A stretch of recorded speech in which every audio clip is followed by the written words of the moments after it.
वो फ़िराक़ और वो विसाल कहाँ, वो फ़िराक़ और वो विसाल कहाँ, वो शब-ओ रोज़ वो माह-ओ साल कहाँ। नाज़रीन, मैं हूँ बिस्मिल्लाह आफ्ताब आलम और आप देख रहे हैं उर्दू हिंदी नॉलेज चैनल। आइए मिर्ज़ा गालिब के इसी शेर से आज के रिवीज़न क्लास की शुरुआत करते हैं। आज का पहला आपके सामने जो क्वेश्चन दिख रहा है वो पैरोडी से मुतालिक है सवाल, और ये प्रीवियस ईयर जो है उसके आए हुए 2-4 क्वेश्चन होंगे, हर वीडियो में होते हैं। वो इसलिए लगाते हैं ताकि जो मेरे क्वेश्चन हैं और जो आए हुए क्वेश्चन हैं उनके जो आने का और जो मेरे क्वेश्चन देने का है वो लेवल बराबर रहे, और आपको अंदाज़ा लगाना होता है कि कौन से क्वेश्चन आए हुए हैं, कौन से नहीं आए हुए हैं। मैं पहले भी कह चुका हूँ कि मुख्तसर पढ़िए, अच्छा पढ़िए। सवाल है, किसने कहा था कि पैरोडी की रिवायत को फ़रोग़ देने वाले शायर अकबर इलाहाबादी हैं? फटाफट सभी को जवाब देना है। आल अहमद सुरूर हैं, या फिर सर सैयद हैं, कलीमुद्दीन अहमद हैं, वज़ीर आगा हैं। एक चीज़ और भी मानना चाहिए, आपको याद रखना चाहिए कि जो पैरोडी होती है वो किसी असल जो सिन्फ होती है, चाहे वो नस्र हो या नज़्म, पहली बात तो ये दोनों में होती है, उसी की नकल की जाती है लफ्ज़ों के उलटफेर से। तो उसका मौजिद जो है वो अकबर इलाहाबादी को माना जाता है। लेकिन ये बात किसने कही है? तो आपका जवाब सही होना चाहिए डी, जिसने दिया होगा वज़ीर आगा, उसका आंसर बिल्कुल सही होने वाला है। सवाल है, यहाँ फ़िक्र माशियत है वहाँ दगदगाए हश्र, दर्जा वाला जो मिसरा है वो किस शायर का है? मीर का है, सौदा का है, ज़ौक़ का है, या फिर गालिब का है? एक बात याद रखने की है कि जब दिल्ली से बहुत से शुरा थे, लखनऊ का सफ़र कर रहे थे, तो उनमें सौदा और मीर भी सफ़र करने वालों में से थे। तो सौदा जब लखनऊ पहुँचे थे तो वहाँ पर ये शेर जो है वो कसीदा जो उन्होंने कहा था उसी का ये मिसरा लिया गया है। आंसर आपका सही होने वाला है बी। जिस बच्चे ने दिया होगा बी आंसर, उसका एकदम राइट आंसर है। अगला सवाल है, अफसाना ज़र्री ताज के मुसन्निफ़ कौन हैं? अजीज़ अहमद हैं, कृष्ण चंद्र हैं, हयातुल्लाह अंसारी हैं, राजेंद्र सिंह बेदी हैं। क्वेश्चन को आपको भी पढ़ना चाहिए, आंसर को भी पढ़ना चाहिए। क्वेश्चन अच्छे लगते हैं तभी लाइक करना चाहिए, वरना डिसलाइक करना चाहिए। तो इसमें जिस बच्चे ने आंसर दिया है ए, उसका आंसर सही है। आपका आंसर सही होने वाला है अजीज़ अहमद। ज़र्री ताज जो है वो इन्हीं का अफसाना है, और इस अफसाना भी, ये तसनीफ़ भी पूछी जा चुकी है पुराने क्वेश्चनों में। अगला सवाल है, बहादुर शाह के कलाम को मुरत्तिब किसने किया है? इम्पोर्टेंट सवाल है। आतिश के कलाम को भी मुरत्तिब याद रखिएगा। ख़ास तौर से मुरत्तिब करदा की किताबें जो हैं उन पर अलग से वीडियो एक लेकर के आएंगे, क्योंकि मुरत्तिब से मुतालिक सवालात आते रहते हैं टीजीटी में, और ये प्रैक्टिस जो होती है वो सिर्फ यूपी टीजीटी वालों के लिए ही मैं लेकर के आता हूँ, या प्राइमरी का जो भी एग्ज़ाम हो उसी के लिए ये बहुत मुफीद होने वाली सीरीज होती है। अब इसमें मोहम्मद हुसैन आज़ाद हैं, या फिर मोहम्मद हसन हैं, खुर्शीदुल इस्लाम हैं, खलीलुर रहमान आज़मी हैं। तो आपको याद रखना चाहिए कि बहादुर शाह जो ज़फ़र थे उनका कलाम और साथ ही साथ में आतिश का कलाम, दोनों को मुरत्तिब करने का काम किया है खलीलुर रहमान आज़मी ने। जिस बच्चे ने आंसर डी दिया है उसका एकदम सही है। अगला सवाल है, मसूद हुसैन ख़ान ने उर्दू की इसास जिन बोलियों पर रखी है वो हैं? अमूमन हम जानते हैं कि उर्दू दिल्ली से निकली या नवाए दिल्ली से निकली है, ये वाली बात मसूद हुसैन ख़ान की है। लेकिन खड़ी बोली, हरियाणवी, पंजाबी और ब्रज भाषा, इन चारों की बोलियों से निकलने वाली बोली को उर्दू मसूद ने ही कहा है। तो कौन कौन सी हैं? मगरिब में आपको याद रखना है, ये शहर एक पास के हैं। दिल्ली देखो है, दिल्ली के साइड में अगर आप देखेंगे पश्चिम साइड में तो पंजाब और हरियाणा भी लगा हुआ है।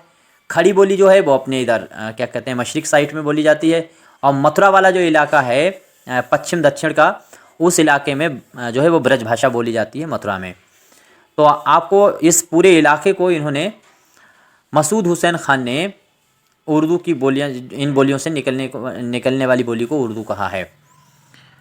अगला सवाल देखिए, सवाल है, इंतखाब यादगार किसका लिखा हुआ तज़किरा है? इमाम बख्श शहवाई हैं, या फिर अमीर मीनाई हैं, इब्ने अमीन तूफ़ान हैं, साथ ही साथ में काज़िम अली मुब्तला हैं। अच्छी बात वो होती है जैसे आप जो तैयारी करते हैं किसी बुक से पढ़ते हो, मैं कुछ बात आपको इम्पोर्टेंट बताता हूँ, जैसे आपको तैयारी कर लेना चाहिए। क्वेश्चन आसान हो जाएंगे। मान लीजिए आप किसी भी बुक से पढ़ते हैं, कोई एक ही बुक इस्तेमाल करें, उन्हीं में घुमा फिरा करके इधर उधर करते रहते हैं। कोई एक बुक जो है ऑथेंटिक पढ़ें, गाइड टाइप की, और साथ साथ में सिलेबस को देखते रहें। उससे मुतालिक टॉपिक कहीं आपको दिख जाए तो उसे देख लें, चाहे यूट्यूब पे हो चाहे कहीं भी हो। और प्रैक्टिस जो है वो ज़्यादा से ज़्यादा करें, लेकिन प्रैक्टिस भी छोड़ देनी चाहिए उस बच्चे को जो 90+ कर रहा है लगातार वीडियो में। उसे प्रैक्टिस नहीं करनी चाहिए ज़्यादा, उसे उस पर गौर करना चाहिए उसका पोर्शन कौन सा कमज़ोर है। अब मैं यहाँ पर एक बात कहूँगा, जैसे ये 4 ऑप्शन आए आपके सामने, अब तैयारी आपको कैसे करने, मान लीजिए इमाम बख्श सहबाई के बारे में आपको जानकारी है, 2-4 चीज़ें मोटी मोटी पता हैं, छोड़ दीजिए। अमीर मीनाई के बारे में मालूम है, लेकिन इनमें से जैसे मान लीजिए काजिम अली जवा हैं, मुब्तला हैं, या और कोई राइटर है ऐसा जिसके बारे में कुछ भी आपको नहीं पता, उसको एक कागज़ पे नोट कीजिए और उसके बारे में रिसर्च करके उसकी 8-10 जो है तसानीफ़ें जो भी हों, और उससे मुतालिक एक आध कॉल, और उससे मुतालिक मुरत्तिब किताबें या उससे रिलेटेड लिखी हुई किताबें, इतनी चीज़ें आपको तैयार करनी चाहिए ताकि आपका जो पढ़ने का एरिया है वो ज़्यादा हो जाए। फिर क्वेश्चन आपको आसान हो जाते हैं जब एरिया ज़्यादा होता है आपके पास। अब इसमें है अमीर मीनाई जिसने बताया होगा उसका सही है, इंतखाब यादगार इन्हीं का लिखा हुआ है। इंतखाब दवावीन जो है वो इमाम बख्श सहबाई का है। सवाल है, इस्मत का अफसाना लिहाफ पर इल्ज़ाम कब लगाया गया? आपको मालूम है इस पर अफसाने पर इल्ज़ाम लगा था, फौजदारी का मुकदमा चला है। तो 1942 जिस बच्चे का आंसर होगा उसका सही है एकदम। 1942 में लिहाफ जो अफसाना था उस पर इल्ज़ाम, उस पर मुकदमा चला था। आगे देखो, सवाल है, नुसरती किस बादशाह के दरबार का शायर था? नुसरती किस बादशाह के दरबार का शायर था? एक बात आपको क्लियर होनी चाहिए कि नुसरती ने किताब लिखी है अलीनामा। तो अलीनामा लिखी है तो इससे पक्का हो गया है कि ये किसी भी बादशाह के दौर का शायर हो, लेकिन इतना पक्का है कि ये होगा बीजापुर का ही, क्योंकि अली आदिल शाह जो हैं या फिर अली जिनके नाम में लगा हुआ है वो सारे के सारे बादशाह बीजापुर के हैं। तो नुसरती इससे क्लियर हो गया कि बीजापुर का ही राइटर है। तो पूछा जाए नुसरती किसके दौर का, किसका है, बहमनी दौर के हिसाब से पूछा जाए तो आंखें मीच करके बीजापुर लगाइए। आप बीजापुर में भी किस बादशाह के वहाँ है तो इन्हें अलीनामा लिखी है, तो जाहिर सी बात है अली आदिल शाह ही होगा इसमें आंसर सही। आपका आंसर जिसने बी दिया है उसका आंसर सही है, अली आदिल शाह। सवाल है, फ़ानी बदायनी का इंतकाल कहाँ हुआ था?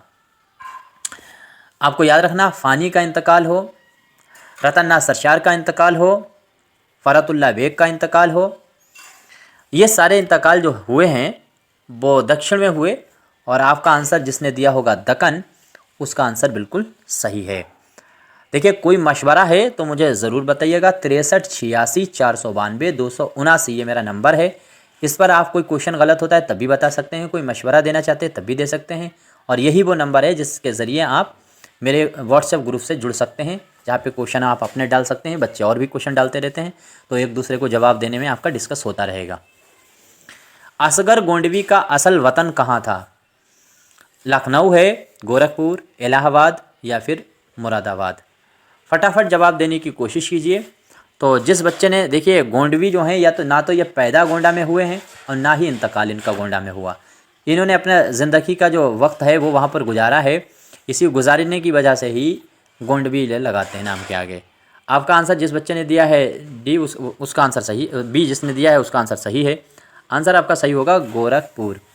तो आपको आंसर याद रखना है, गोरखपुर सही होने वाला है। अगला सवाल देखो, रईसुल मुतगज़लिन का ख़िताब किसको मिला था? इम्पोर्टेंट है और कन्फ्यूज़न बहुत करता है। हसरत का है कि जिगर का है, हसरत का है जिगर का है, इनमें से अगर एक नाम दे दिया जाए तो आसान। इमामुल मुतगज़लिन कौन है और रईसुल मुतगज़लिन कौन है? तो रईस और इमाम से याद रखिएगा। इमाम पूछा जाए तो हसरत, और रईस अगर पूछा जाए तो जिगर। तो आपका आंसर क्या होगा? बी, जिगर मुरादाबादी का नाम होगा रईसुल मुतगज़लिन। आंसर आपका बी सही होने वाला है। देखिए, आपको लगता है कि किसी बच्चे के काम आ सकता है, उर्दू की तैयारी करने वाला कोई स्टूडेंट है, उसको वीडियो शेयर कर सकते हैं, आपकी मर्ज़ी है। और चैनल जब भी आप सब्सक्राइब करें पहले पूरी वीडियो देखा करें, उसमें गलतियाँ होती हैं उनको और किया करें, और चैनल सबसे बाद में सब्सक्राइब करें। मैं उनमें का यूट्यूबर या यूट्यूब पर पढ़ाने वाला नहीं कि चैनल सब्सक्राइब करो पहले लाइक करो, ये कुछ नहीं, ड्रामा नहीं। आपको सही लगे कि हमें आगे भी वीडियो देखनी है तभी चैनल सब्सक्राइब करें, वरना कोई बात नहीं, चैनल ना सब्सक्राइब करें। नज़म के लुग़वी मानी क्या हैं? तो नज़म के लुग़वी मानी हैं लड़ी में मोती पिरोना, या फिर जो है इंतज़ाम, मोतियों की लड़ी बनाना, या फिर नज़म करना। तो आसान सवाल है और कई बार ये आपके सामने आ चुका होगा। आप में से देखें कौन बताएगा कि नज़म जो है वो किस ज़बान का लफ्ज़ है। बहुत अच्छा लगा, उस दिन तमाम बच्चों ने कमेंट करके बताया था। मैंने कलीम का कुछ पूछा था और कलीम का जो जवाब आया सही वो सभी बच्चों का था। मेरी वीडियो जो आती है वो शाम को 7 बजे के बाद 7 बजे आती है, और हफ्ते में 2 ही मेरी वीडियो आ पा रही हैं रमज़ान की वजह से। एक वीडियो आती है बुधवार को, सॉरी जुमरात को आती है, और दूसरी जो है वो आएगी संडे को। तो लड़के जो है लड़ी में मोती पिरोना जो है वो नज़म का मानी लुग़वी मानी है। अगला सवाल है नज़म के कौन से मानी सही और मौजू हैं। लड़ी में मोती पिरोना अभी बात कर चुके हैं, आपको बताना है इसके सही मानी और मौजू बतानी है मानी, या फिर तरतीब या आराइश, साथ ही साथ में इंतज़ाम, या ये सभी। तो उम्मीद करता हूँ सभी का आंसर सही होना चाहिए। फटाफट जवाब देने की कोशिश कीजिए। ये सवाल ऊपर अभी आ चुका है लेकिन सवाल थोड़ा मॉडिफाई किया गया है। आंसर आपका सही होगा डी, ये सभी। अब आपको याद रखना है, कोई इनमें से बदल कर लड़ी में मोती पिरोना ही ना घट के जाइएगा। आपको याद रखना है तरतीब या आराइश भी इसका मानी होता है, इंतज़ाम भी इसका मानी होता है, और ये सभी इसीलिए यहाँ पर आपके सामने ऑप्शन दिए गए हैं सही। अगला सवाल है सुरूर जहाँ वादी की नज़मों का मजमुआ कौन सा है। जामे सुरूर, खमखाना सुरूर, दास्ताने सुरूर, या ए और बी दोनों। तो बहुत आसान है, उम्मीद करता हूँ ये किसी का क्वेश्चन गलत ही नहीं हुआ होगा, क्योंकि इसमें आंसर आपका सही होगा डी, ए और बी दोनों। यानी आपका आंसर ये भी सही है और ये भी सही है। खमखाना सुरूर, खमखाना जावेद अलग है, खमखाना सुरूर और जामे सुरूर, ये दोनों जो हैं वो हैं सुरूर जहाँ वादी की। आपको जवाब देना है सुरूर जहाँ वादी का असल नाम क्या था। हिंदू राइटर थे, नाम सुरूर रखते थे, वतनी शायरी ज़्यादा इन्होंने की है, पद्मनी इनकी मशहूर नज़्म है, पीलीभीत में पैदा हुए। अगला सवाल है, आपको इनका असल नाम बताना है, कमेंट करना है। पंडित ब्रज नारायण चकबस्त किस शायर के उसलूबे शायरी से बहुत मुतासिर थे। तो ब्रज नारायण चकबस्त जो हैं वो उसलूबे शायरी से किससे मुतासिर हैं। मोमिन हैं, आतिश हैं, मिर्ज़ा दबीर हैं, या फिर बबर अली अनीस हैं।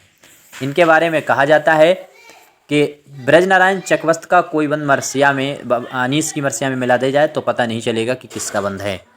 तो इससे आप अंदाज़ा लगा सकते हैं कि अनीस जो हैं उनके जो अंदाज़ था उससे बहुत मुतासिर थे चकबस्त, और यही इन्हीं का अंदाज़ इनके वहाँ पाया जाता है। जोश का पहला शेरी मजमुआ कौन सा है। फटाफट जवाब देने की कोशिश कीजिए। एक बार फिर मैं कहता हूँ, क्वेश्चन गलत हो ज़रूर बताइएगा। कोशिश की जाती है कि आपके लिए अच्छा सा अच्छा कंटेंट लाया जा सके, और बग़ैर किसी लालच के, बग़ैर किसी उम्मीद के। मुझे पेपर भी टीजीटी का नहीं देना है, सिर्फ़ और सिर्फ टीजीटी के मेरे चंद बच्चे थे जिनकी वजह से जब से फॉर्म पड़ा है तब से बग़ैर किसी पैसे लिए या किसी लालच के आपके सामने मैं तैयारी करा रहा हूँ। हर एक टॉपिक पढ़ा चुका हूँ, 2-3 प्लेलिस्ट हैं, अगर आपने देख ली तो टीजीटी में आपका काम हो जाएगा। जोश मलियावादी का पहला शेरी मजमुआ आपको बताना था। एक चीज़ याद रखिएगा, टीजीटी में ये एक सवाल एक तरह का बहुत घूमता है कि पहली तसनीफ़ आखिरी तसनीफ़, कहीं शिबली की पहली कौन सी है, कहीं शिबली की आखिरी कौन सी है। इस तरह से आपको एक लिस्ट बना लेनी चाहिए हर राइटर की कि आप पहली तसनीफ़ कौन सी और किस सन में, और आखिरी तसनीफ़ कौन सी है कौन सन में। बस आपका आंसर सही होगा रुए अदब, 1921 या 22 में ये आया है। आपका आंसर है बी सही। अगला सवाल है अमन का सितारा और खून की लकीर किसकी तसानीफ़ हैं। उम्मीद करता हूँ सभी का आंसर सही होगा। अली सरदार जाफरी हैं, जगन्नाथ आज़ाद हैं, या फिर शाहिद अहमद दहलवी हैं, खलीलुर रहमान आज़मी हैं। फटाफट जवाब देने की कोशिश कीजिए। तो इसमें जिस बच्चे ने दिया है अली सरदार जाफरी, उसका आंसर एकदम सही है। आसान सा सवाल था क्योंकि इनके बारे में अमूमन सभी को जानकारी होती है। इनमें से मीर अनीस के वालिद का नाम क्या था। ग़ुलाम हुसैन ज़ाहक, मीर ग़ुलाम हसन, खलीक और मिर्दत। बिल्कुल रट लीजिएगा, अनीस का जो पाँचों पीढ़ियाँ हैं उन पीढ़ियों का आपको हर हाल में मालूम होना चाहिए। जैसे अनीस हैं, अनीस के वालिद का नाम मीर मुस्तहसन खलीक है। खलीक का लड़का आफतें ढा रहा है, ये कहा जाता है, आतिश ने कहा था। तो अनीस जो हैं, अनीस के वालिद खलीक हैं, खलीक के वालिद मीर हसन हैं, और मीर हसन के वालिद मीर ज़हाक हैं। इस तरह से इनके रिलेशन, और नीचे उनका लड़का 5वीं पीढ़ी में।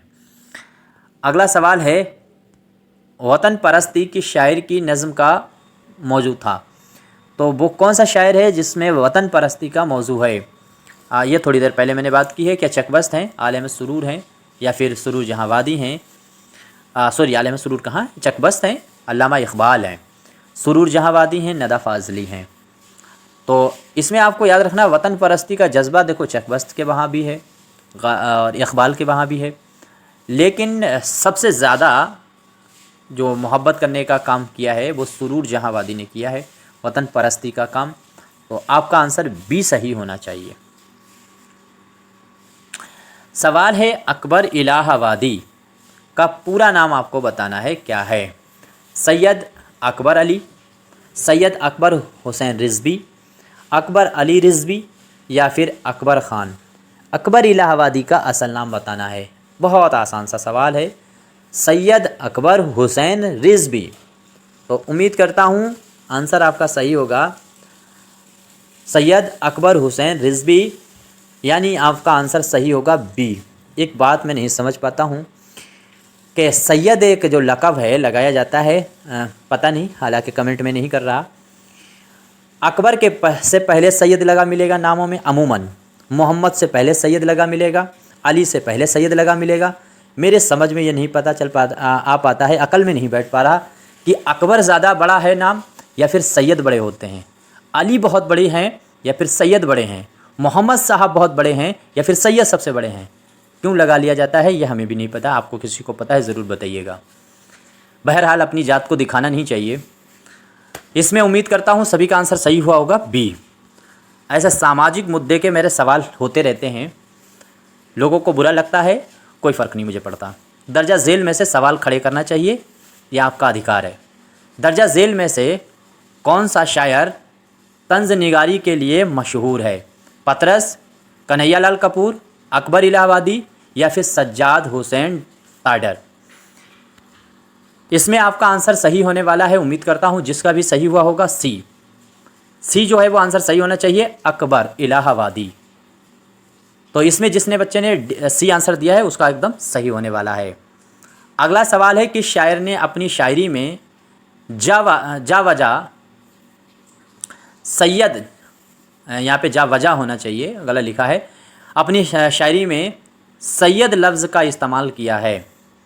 किसके लिए किया है? हाली के लिए, शिबली के लिए, अकबर के लिए, अहमद फराज के लिए? उम्मीद करता हूँ सभी का आंसर सही हुआ होगा। तो इसमें जो इस्तेमाल किया है सबसे ज़्यादा सैयद लफ्ज़ वो अकबर ने इस्तेमाल किया है। आपका आंसर सही होगा सी। जिस बच्चे ने सी दिया है उसका आंसर एकदम राइट है।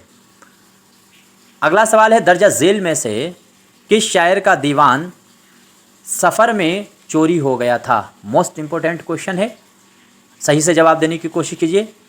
फ़ानी हैं, मुज्तबा हुसैन हैं, नज़ीर शाह वारसी हैं, या फिर अहमद नदीम कासमी हैं? तो सफ़र में किसका दीवान चोरी हो गया था? दीवान चोरी होने की घटना एक और है। अगर आप बता रहे हैं फ़ानी बदायूनी तो गलत है। फ़ानी बदायूनी का दीवान बताते हैं चोरी हो गया था अलीगढ़ में। बहरहाल सफ़र में अगर लगा हुआ है, सफ़र में चोरी हो गया है, तो वो आपका आंसर सही होगा नज़ीर शाह वारसी। इंपॉर्टेंट सवाल है, इस तरह के सवाल टीजीटी उटपटांग सवाल पूछ लेती है। तो यह आंसर आपका सही होगा सी। बस यहीं तक क्वेश्चनों पे बात करते हैं। इसमें कोई क्वेश्चन गलत हुआ है ज़रूर बताइएगा, कोई मशवरा है ज़रूर दीजिएगा। खुदा हाफिज़।